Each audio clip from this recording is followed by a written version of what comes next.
Today on Public Eye News, Michigan's recent COVID-19 surge is finally slowing down, and the suspect in a fatal tavern shooting in Wisconsin has been apprehended.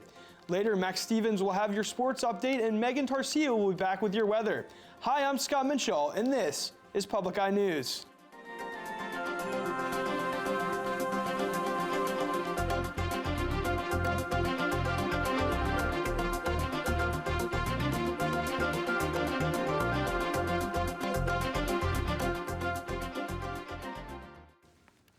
Northern Michigan University has announced the winners for the 2021 New Business Venture Competition.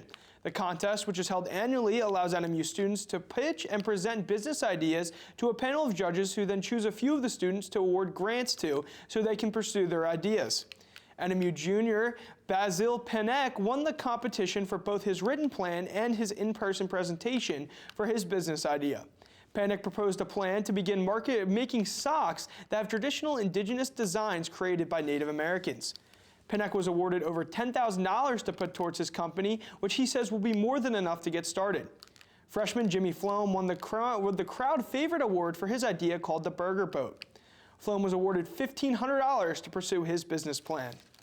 As reported by WNMU-TV, an initiative launched called Make It Marquette. The goal is to attract more remote workers and foster economic development here in Marquette County. With the COVID-19 pandemic changing how most people work, Make It Marquette believes there is a major opportunity for more working professionals to move to the Marquette area in order to work in person and virtually. They hope by showcasing the modern digital ecosystem of the city and the nationally recognized outdoor recreation opportunities, people will be encouraged to move to the city. WLUC-TV reported that a Gogeek County man has been arrested and is currently behind bars after the police found evidence he was maintaining a drug house. The man was arrested when state troopers pulled him over after being tipped off to illegal activities. The man was placed under arrest for possession of methamphetamine and possession of firearm and assault weapons. After he was placed under arrest, a warrant was executed on the suspect's house, where evidence was found that he was used to place additional charges. The company that manages Flint's program for replacing lead in galvanized water service lines is back on the job and predicting the effort that started 5 years ago could be completed by early summer. Rick Freeman of Rowe Professional Services told the City Council April 14th that he hopes the final 500 service lines that still need to be excavated in the city will have been checked and replaced if needed by June or July. City Council's delay in approving Rowe's contract has been criticized by Mayor Sheldon Neely, who said this week that the pipe replacement program was at a dead stop as a result, and that every resident in the community should be offended by what they have seen. Michigan Governor Gretchen Whitmer says the state could be seeing a drop in infection after leading the nation's COVID-19 daily case race for weeks. Health officials said Friday that the 7-day average positivity rate had dropped to recent days to 17.1%, but remained above a December peak of 14.4%. Governor Whitmer has urged a voluntary pause on activities like dining and a push for more vaccinations from the White House, which has said it would help with other logistics but continue allocating vaccinations based on population. Authorities say they have apprehended a person in connection with the shooting at a busy tavern in southeastern Wisconsin early Sunday that left 3 men dead and 3 men injured. Kenosha County Sheriff's Department spokesman Sergeant David Wright said the suspect is facing a charge of first-degree intentional homicide with additional criminal charges likely coming after further investigation.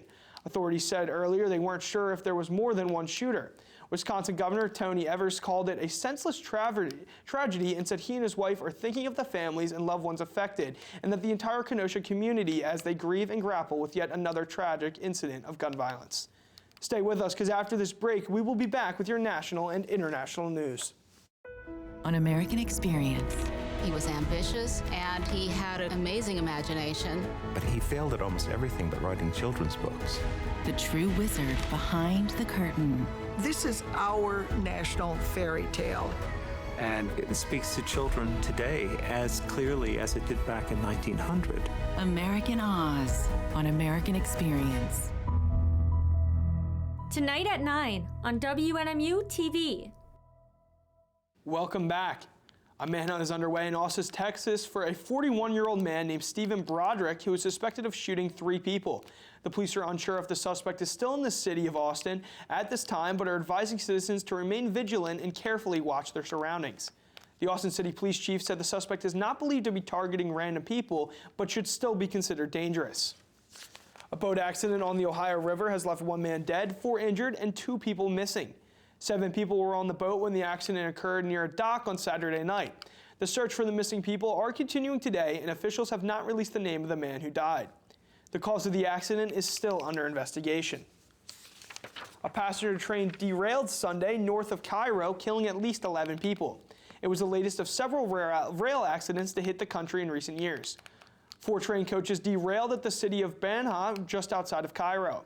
Salvage teams could be seen searching for survivors and removing the derailed coaches. It was not immediately clear what caused the train to derail. Prosecutors say they are investigating the cause of the crash. Firefighters in Cape Town, South Africa finally brought a wildfire under control today after it swept through the city's slopes of the city's famed Table Mountain and burning the university's historic library and other neighborhoods. City authorities said the fire, which started early Sunday, was largely contained more than 24 hours later. Fueled by high winds, it spread through the wild bush on the mountain slopes towards the city's center and the surrounding residential areas.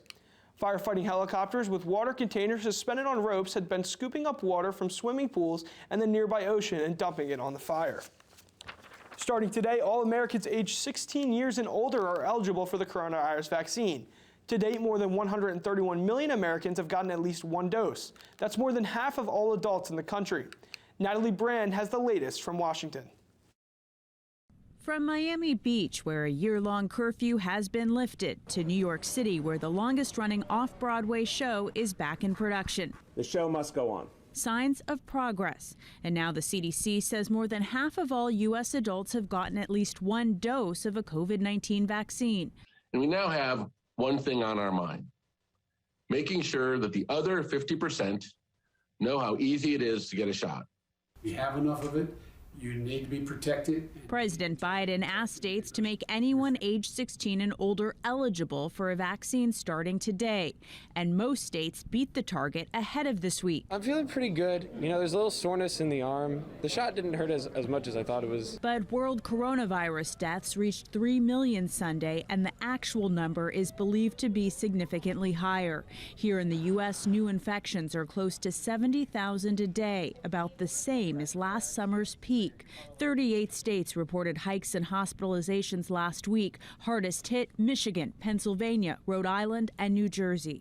The 7-day average of daily deaths are now increasing, with 6 consecutive days of increases. Part of the COVID fighting arsenal remains sidelined. The Johnson & Johnson vaccine is still on a recommended pause following at least 6 rare cases of blood clots. But the single-dose shot could return to arms later this week.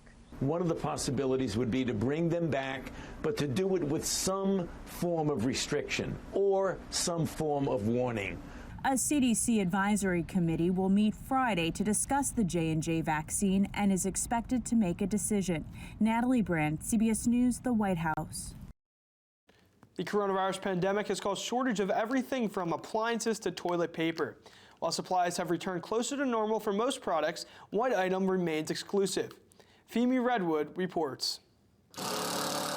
Construction company owner Ray Perkins has plenty of business, but rising lumber prices keep cutting into his bottom line. Normally they're $349 a 2x4. Now they're like $649, $650. Hardwood, lumber, 2x4s. Interior designer Heather Kirk says that's boosting her clients' project costs. We've gotten examples of anywhere from double to 3 times what those materials were costing previously.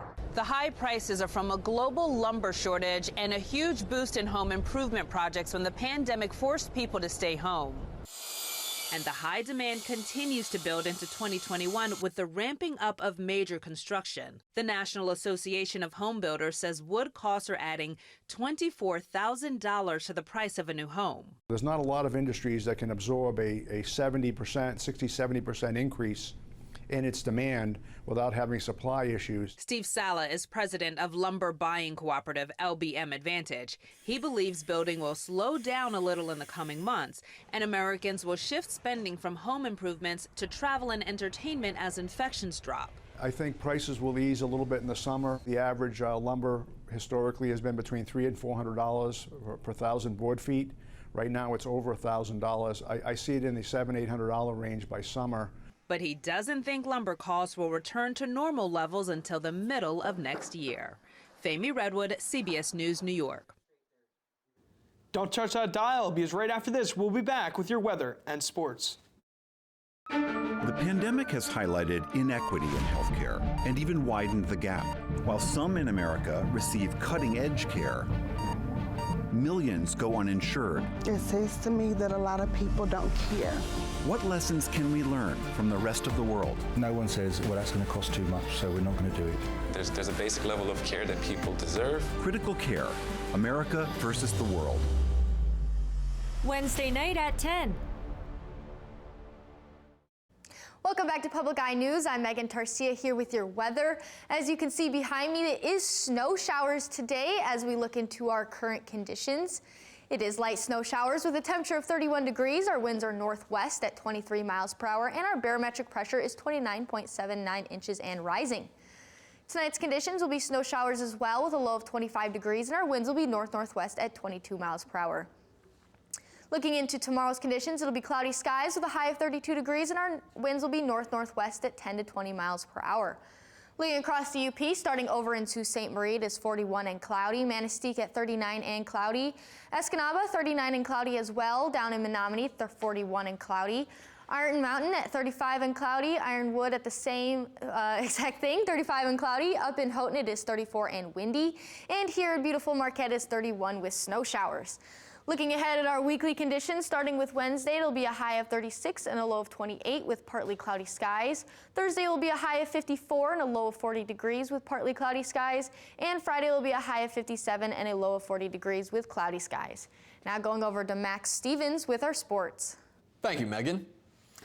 It was a rough weekend of baseball for the Detroit Tigers, who, fresh off a series sweep of the Houston Astros, were themselves swept in a 4-game series with the Oakland Athletics. The Tigers weren't able to generate much offense over the stretch, twice being shut out and scoring only 6 runs to Oakland's 21 over the 4-game series. The series ended with a particularly painful 3-2 loss yesterday for the Tigers, in which the game was tied heading into the bottom of the 9th before fielding mistakes cost the Tigers the game. The Tigers have a day off today before returning to Comerica Park for the first time in 2 weeks tomorrow to begin a midweek series with the Pittsburgh Pirates. And tonight, the Detroit Red Wings begin a 4-game set with the Dallas Stars as the NHL season begins to enter its final stages. The Stars are 4-0-2 in their last 6 games and are 3 points behind the Nashville Predators for the 4th and final playoff spot from the Central Division. They have 3 games in hand over the Predators, but are also contending with Chicago for the final spot, who are currently 1 point ahead of the Stars. Red Wings captain Dylan Larkin said that because of the tight playoff race, he anticipates an intense, physical, and tight-checking series. The Wings will be without Robbie Fabry for the 8th straight game tonight, but will welcome Evgeny Svechnikov back to the lineup after he had missed the previous 2 games against the Blackhawks. Puck drop tonight is set for 7:30 from Dallas. And today, the 2020 FIDE Candidates Tournament resumes after a pause of over a year due to the ongoing pandemic. In the Candidates Tournament, 8 of the world's strongest grandmasters compete for the right to challenge Grandmaster Magnus Carlsen for the World Chess Championship, which he has held since dethroning Grandmaster Viswanathan Anand in 2013. When the tournament paused after round 7, French Grandmaster Maxime Vachier-Lagrave led the field with 4.5 points out of 7, holding the lead by virtue of a head-to-head victory over Russian Grandmaster Jan Nepomniachtchi, who also had 4.5 points. After today's matches, American Grandmaster Fabiano Caruana moved into a tie for 2nd place with Vachier-Lagrave, with a beautiful victory over the French Grandmaster in the endgame, while Nepomniachtchi moved into 1st place after drawing his game with Dutch Grandmaster Anish Giri. The tournament will go 14 rounds, with play concluding on April 27th. And with that, that's all the time we have for you today on this edition of Public Eye News. Thanks so much for joining us, and we'll see you all tomorrow.